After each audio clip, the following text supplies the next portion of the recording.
We'll guide you through how to change the page layout in Google Docs. If you find this helpful, consider subscribing and liking the video. First, open Google Docs on your desktop and go to the document you want to modify.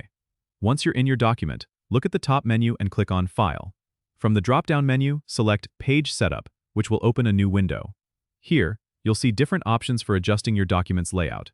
If you want to change the orientation of your page, you can choose between portrait and landscape modes. Just click on the option you prefer. If you're looking to adjust the margins, you can enter the desired measurements in the margin fields for top, bottom, left, and right.